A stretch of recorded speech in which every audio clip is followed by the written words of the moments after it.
और हमारे बीच में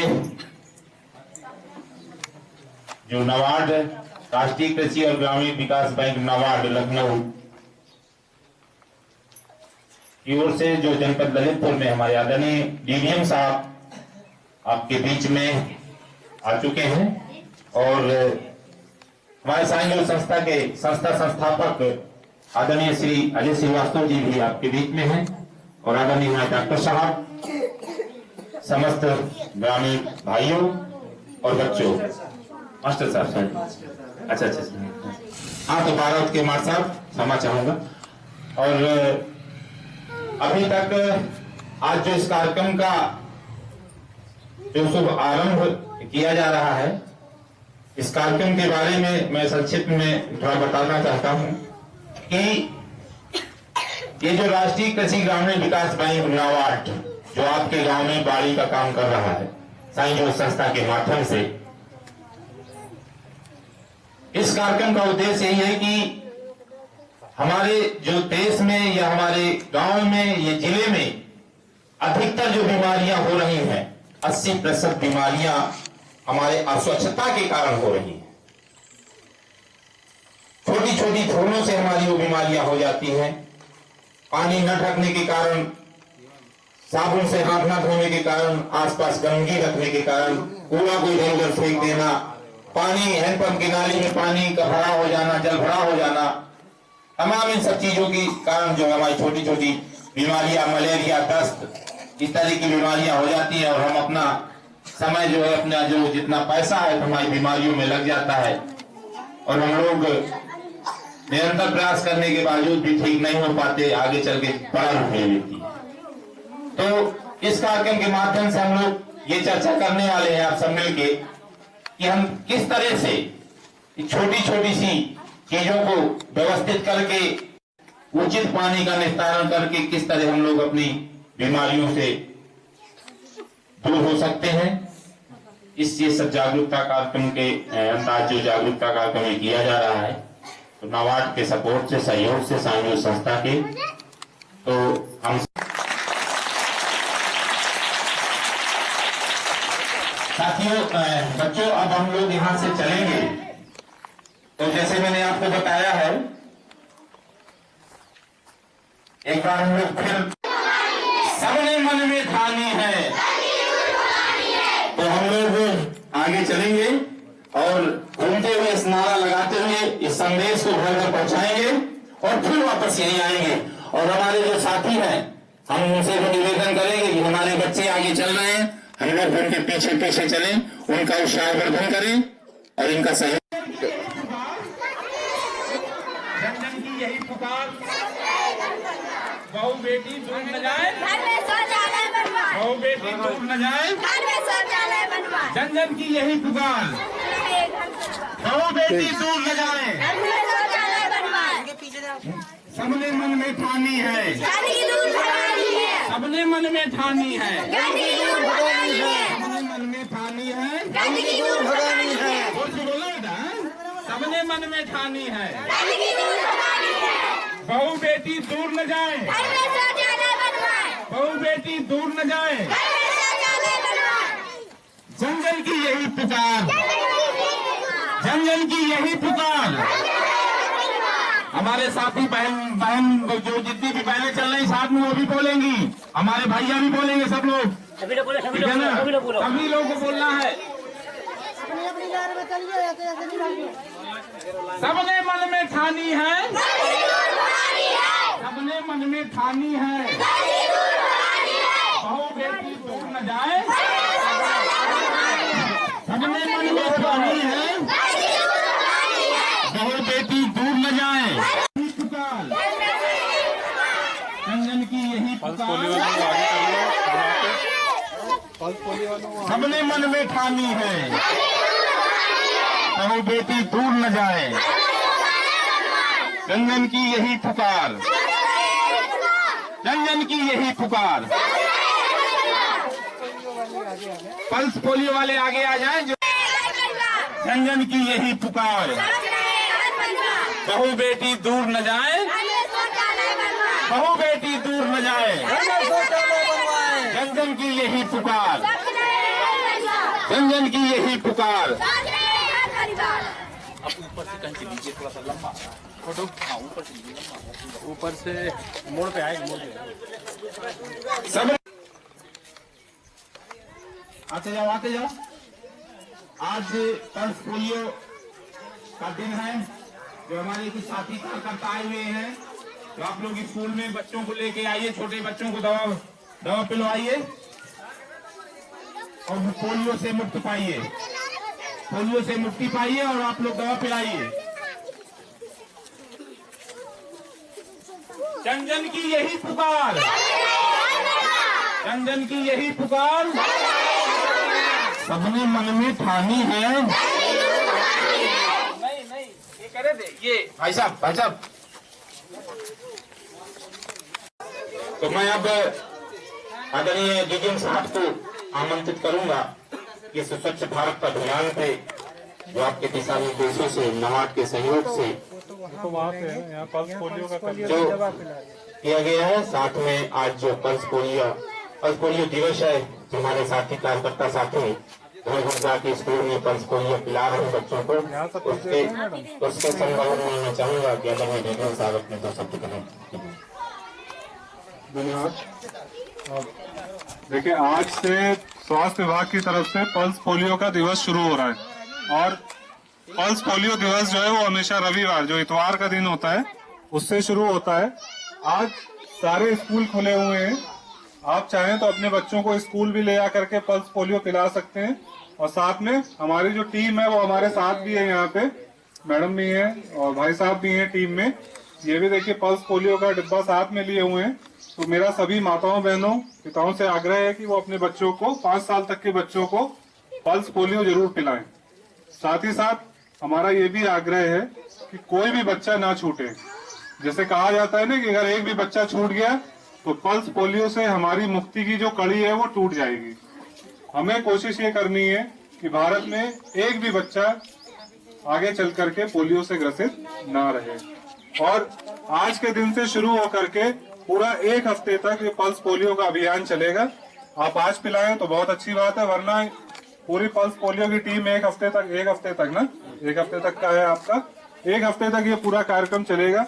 पूरे ललितपुर में, पूरे उत्तर प्रदेश में, पूरे भारत में ये कार्यक्रम एक साथ चल रहा है। तो मेरा सभी माताओं बहनों से आग्रह है कि वो अपने बच्चों को पल्स पोलियो की दवा 2 बूंद जीवन की अवश्य पिलाएं और बच्चे को स्वस्थ रखने में माता पिता की तरफ से जो योगदान हो सकता है वो अवश्य दें। धन्यवाद।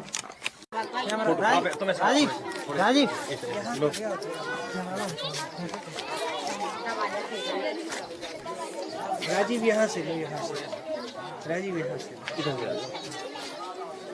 सर थोड़ा और निशान लगा दिया।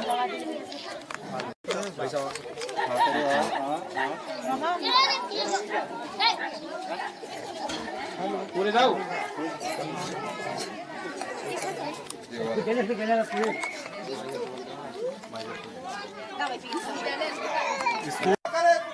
आस-पास का करे सवाल, जन जन ने पुकारा है, जन जन की यही पुकार। पीछे लोग बोले जन जन की यही पुकार। बहू बेटी दूर न जाए, बहू बेटी दूर न जाए, बहू बेटी दूर न जाए।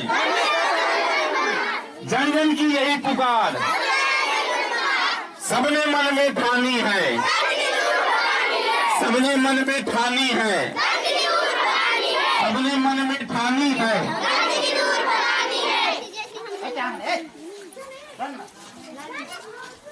सबने मन में ठानी है, जन जन की यही पुकार। सम्माननीय मुख्य अतिथि, हमारे राष्ट्रीय कृषि और ग्रामीण विकास बैंक के जिला विकास प्रबंधक श्री गुप्ता जी, हमारे बारोद के जो प्राथमिक विद्यालय है वहाँ के प्रधान अध्यापक सम्माननीय जैन साहब, हमारे साथ ललितपुर से आए हुए श्री गायत्री सेवा समिति से श्री शर्मा जी, यहाँ पर उपस्थित प्यारे बच्चों, माताएं, बहनें और भाइयों, आज का जो कार्यक्रम है, ये कार्यक्रम स्वच्छता का अभियान जो हमारे माननीय मुख्यमंत्री प्रधानमंत्री जी ने पूरे देश में जो अभियान शुरू किया है, आज हम लोग उन्होंने ये महसूस किया कि ये जो स्वच्छता का कार्यक्रम है, ये सरकार के द्वारा नहीं चल सकता। सरकार अगर चाहे कि हम एक कानून बना देंगे कि हर आदमी जो है अपने घर में टॉयलेट, लैट्रिन बनवाएगा, शौचालय बनवाएगा और उसमें जाएगा, तो कानून बना के स्वच्छता का काम नहीं हो सकता। और आपने पान खाया, कहीं भी थूक दिया, कहीं पर भी कूड़ा फेंक दिया, केले का छिलका कहीं भी फेंक दिया, घर का कूड़ा निकाला, घर के बाहर लगा दिया, तो ऐसे करके जब तक हम करते रहेंगे, तब तक हमारा ये समाज जो है, हमारा गांव जो है, हमारा देश, ये स्वच्छ नहीं बनेगा। जब तक एक एक व्यक्ति, राजेश बाद में बात करेंगे, बाद में कर लेंगे, जो भी इश्यू होगा उसके बाद में, तब तक बीमारियां हमें घेरती रहेंगी। और बीमारी के कारण क्या होता, एक तो आदमी को तकलीफ होती है, एक तो परिवार परेशान होता है, जो खर्चे होते हैं वो अलग से होते हैं। तो बीमारी से कितनी दिक्कतें हैं, और इन बीमारियों से बचने का सबसे जो प्रमुख उपाय है, अगर हम प्रमुख उपाय की बात करें तो केवल स्वच्छता।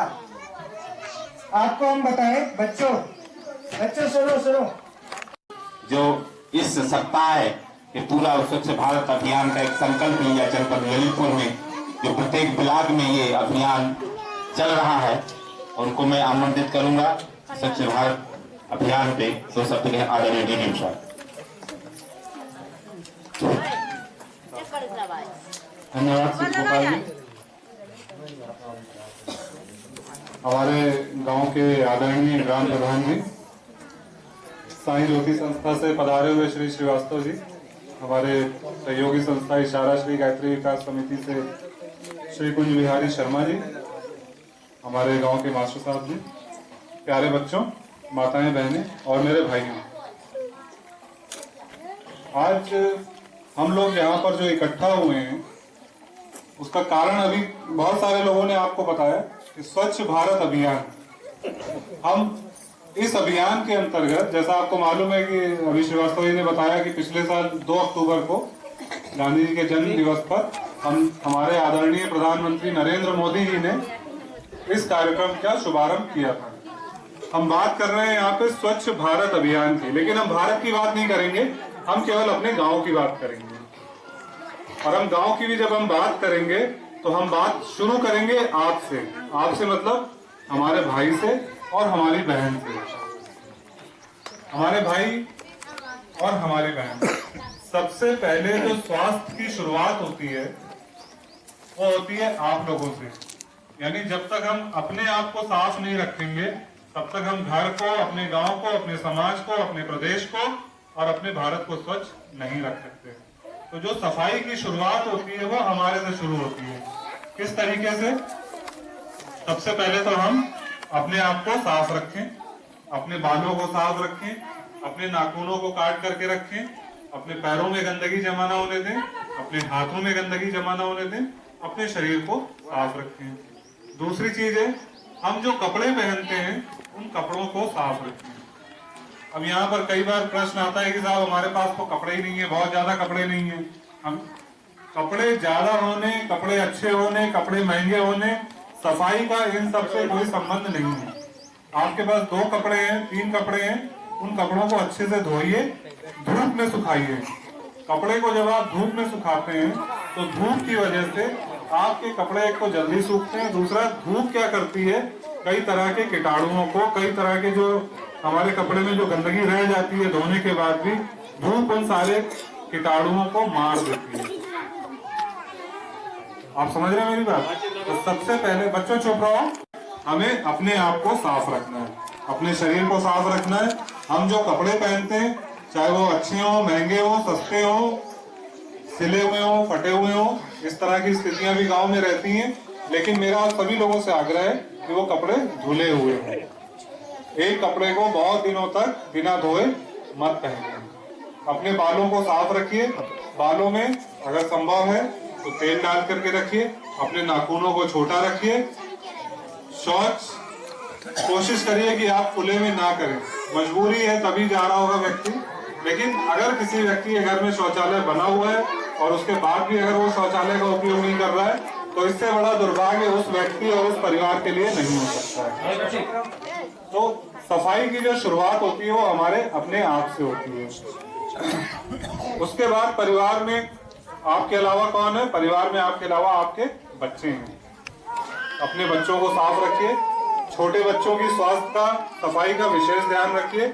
हमेशा उनको गर्मी में नहलाइए, अच्छे से नहलाइए। दूसरा काम जो आप कर सकते हैं सफाई के लिए और स्वास्थ्य के लिए, हम यहाँ सफाई के साथ साथ स्वास्थ्य की भी थोड़ा सा बात करेंगे कि कम खर्च में किस तरह से स्वस्थ रहा जा सकता है। स्वस्थ रहने के लिए हमें बहुत अच्छा रहने की जरूरत या हमें अच्छे अच्छे मकानों में रहने की जरूरत नहीं है। स्वस्थ रहने के लिए हमारे अंदर इच्छा शक्ति होनी चाहिए, सफाई की इच्छा शक्ति होनी चाहिए। उसके बाद आप अपने बच्चों को स्वस्थ रखिए, बच्चों को अच्छे से नहलाइए। कोशिश करिए कि जो सवेरे की धूप होती है, 7 बजे 8 बजे की जो धूप होती है, थोड़ी देर अपने बच्चे को उस धूप में रखिए। लेकिन जब 11 बजे के बाद दिन चढ़ जाए, जब कड़ी धूप इस तरह से पड़ने लगे, तो कोशिश करिए अपने बच्चे को घर के अंदर रखिए। क्यों? सवेरे की धूप का बड़ा फायदा है, आपके बच्चे स्वस्थ रहते हैं, हमारे बच्चों के शरीर की हड्डियां जो है वो मजबूत होती हैं।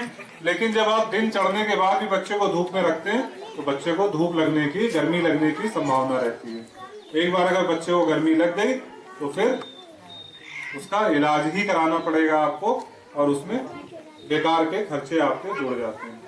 तो जब आप अपने आप को स्वस्थ रखेंगे, माताएं बहनें अपने आप को साफ रखेंगी, बच्चों को साफ रखेंगे, उसके बाद नंबर आता है हमारे घर का। कोशिश करिए अपने घर में रोज झाड़ू लगाइए, गर्दा को बाहर रखिए, धूल गर्दा को बाहर रखिए, और अगर हो सके संभव है तो घर में गीले कपड़े से एक बार पोछा फर्श पे जरूर लगाइए। पोछा लगाने से जो बची कुची धूल गर्दा रह जाती है वो भी आपके घर की साफ हो जाती है। लेकिन हमने अपने घर का कूड़ा निकाला और बाहर सड़क पे डाल दिया, ये अच्छी बात नहीं है। कोशिश करिए कोई सार्वजनिक स्थान पे ऐसा कूड़ा घर हो या कोई गड्ढा हो जहाँ पे आप सब लोग अपना कूड़ा डालें। कूड़ा भी डालने के 2 तरीके हैं। कूड़े 2 तरह के निकलते हैं हमारे घर में। एक कूड़ा होता है जो खाना बनाते समय निकलता है, जैसे सब्जी हमने छीली उसका कूड़ा निकला, घर में घास फूस निकली वो कूड़ा निकला। दूसरा कूड़ा किस तरह का होता है? जो गर्दा निकली, घर में कोई पन्नी वन्नी थी वो निकली। तो आप कोशिश करिए कि दोनों तरह के कूड़े को अलग रखिए। हमारे सब्जी के जो छिलके हैं, घास फूस है, इस तरह के कूड़े को एक जगह पे डालिए, और जो पन्नी है, गर्दा है, धूल है, उस तरह के कूड़े को दूसरी जगह पे डालिए। उसका फायदा क्या होगा कि जो सब्जी के छिलके हैं, घास फूस है, ये अपने आप सड़ के खाद का काम करते हैं। अगर एक बार ये सड़ जाए, खाद के रूप में बदल जाए, तो आप कोशिश करके इसको अपने घर के आसपास जो पौधे हैं, पेड़ पौधे हैं, उसमें डाल दीजिए। ये अच्छी खाद का काम करेंगे। बात हो गई घर की। अब हम आते हैं घर से थोड़ा सा बाहर निकल करके अपने सड़क की और अपने गांव की बात करते हैं। अगर गांव में यहाँ पे जो विकास हुआ है, अगर हमारे गांव में सड़क बनी हुई है, सड़क हमने आपने तो बनाई नहीं है, सरकार ने बनाई है, लेकिन सरकार ने बना तो दी है, उसके लिए विभाग भी है जो जिम्मेदार है सड़क की देखरेख का।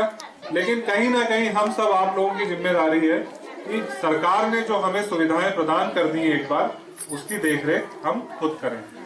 सड़क बनी है, जैसे अभी हमारे भाई बता रहे थे सिद्ध गोपाल जी, कि कई बार क्या होता है कि सड़क किनारे हैंडपंप लगा हुआ है, वहां पे घर की महिलाओं ने पानी भरा, वहीं पे कपड़े धोने लगे।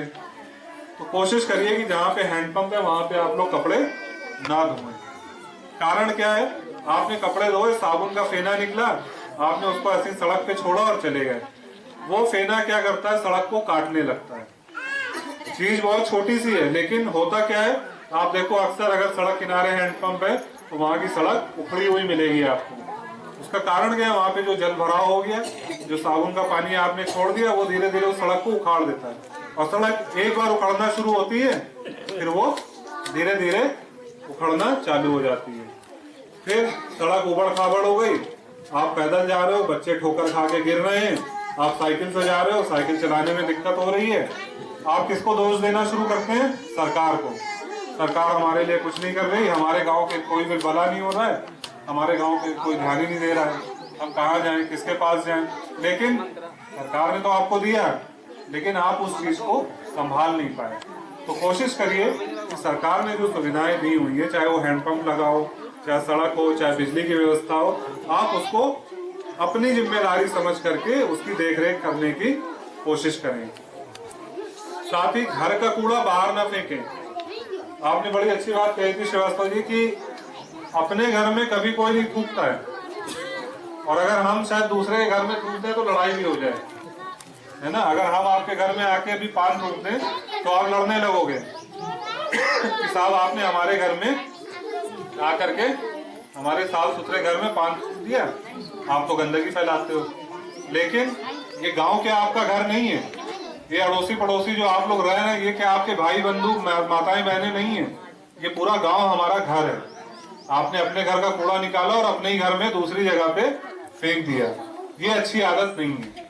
आप एक सार्वजनिक जगह का निर्णय ले लीजिए, आप प्रधान जी के साथ बैठ करके विचार विमर्श करके इन सब चीजों को तय कर सकते हैं कि हाँ साहब यहाँ पे एक गड्ढा हो जाए, हम अपने घर का कूड़ा यहीं पे फेंकेंगे। ये होती है अच्छी आदतें। जब आप एक बार सफाई की आदत अपना लेंगे तो उसके बाद आपका घर साफ दिखेगा, आप साफ दिखेंगे, आपके बच्चे साफ दिखेंगे, साथ ही साथ आपका गांव भी साफ सुथरा और सुंदर दिखेगा।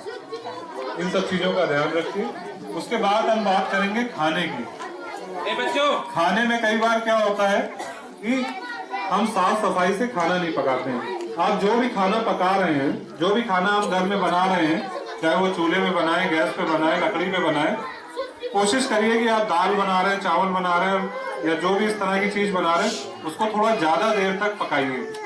थोड़ा सा ज्यादा देर तक आप पका देते हैं, मतलब जैसे दाल में अगर एक उबाल आ गया तो थोड़ी देर उसको और 1-2 मिनट के लिए उबाल दीजिए। तो दाल के अंदर अगर कोई गंदगी या किसी प्रकार के कीटाणु रह गए होंगे तो वो मर जाएंगे। तो इस तरह से खाने से आपको कोई भी गंदगी, आपके शरीर में कोई भी गंदगी नहीं जाएगी। इसके साथ फल सब्जी अगर आप खा रहे हैं उसको अच्छे से धो करके खाइए। उसका सीधा सा उपाय है, यहाँ हमारे जो स्वास्थ्य केंद्र है वहाँ पे लाल दवा मिलती है। लाल दवा जानते हैं ना, कभी देखी कि नहीं लाल दवा? किसी बच्चे के चोट वोट लग जाती, बचपन में हम लोग जब चोट वोट लग जाती थी, पास में हॉस्पिटल रहता था, वहां जाते थे, कंपाउंडर साहब क्या करते थे, लाल दवा का एक डब्बा रहता था, उसमें एक छड़ी में कपड़ा लिपटा हुआ पड़ा रहता था, वो निकालते थे और तुरंत घाव के ऊपर ऐसे लाल लाल करके लगा देते थे। उसको लाल दवा कहते हैं। बहुत सस्ती मिलती है, 50 पैसे 1 रुपए की मिलती है। उसको ला के अपने घर में रख लीजिए। अगर आपको सब्जी धोनी है, फल धोने हैं, थोड़ी सी वो लाल दवा अपने पानी में मिलाइए और अपने फल और सब्जियों को उस लाल दवा में एक बार धो दीजिए। उसके बाद एक बार उसको साफ पानी से धो दीजिए, आपके फल सब्जी सारे कीटाणु रहित हो जाएंगे। ये तो हो गई खाने की छोटी छोटी बातें। खाने को हमेशा ढक के रखिए। खाना आपने पका लिया लेकिन उसको आपने खुले में रख दिया, पकाया तो आपने अच्छे से, कोई कीटाणु नहीं, कोई गंदगी नहीं, लेकिन जब आपने उसको खुला छोड़ दिया, खाना जैसे ही थोड़ा सा ठंडा होने लगता है, खाने में कीटाणु पनपने लगते हैं। कोशिश करिए, गर्मी का मौसम आ रहा है, सवेरे के खाने को सवेरे खा लीजिए, रात के खाने के समय रात में ताजा बना करके खाइए। मतलब एक खाने को 7, 8, 10 घंटे के बाद कोशिश करिए कि इस्तेमाल ना करें, हमेशा ताजा खाना खाने की कोशिश हो। अगर मान लीजिए आपको खाना खाना भी है, उसको आप देखिए सूंघ करके, अगर उसमें किसी तरह की कोई दुर्गंध आने लगी है तो उस खाने को तुरंत आप फेंक दीजिए।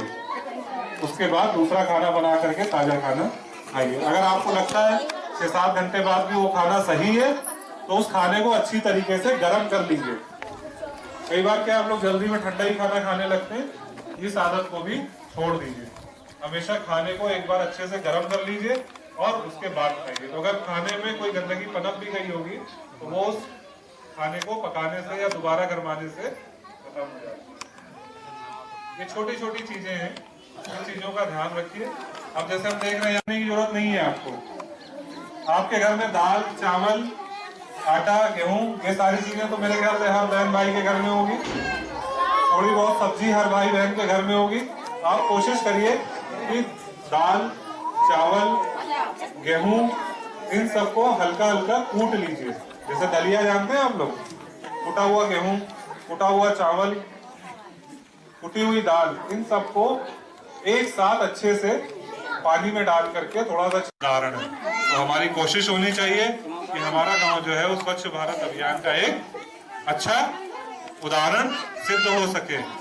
इसी में हम इस बात की अब एक शपथ भी लेंगे कि हम अपने गांव को किस प्रकार से स्वच्छ रख सकते हैं।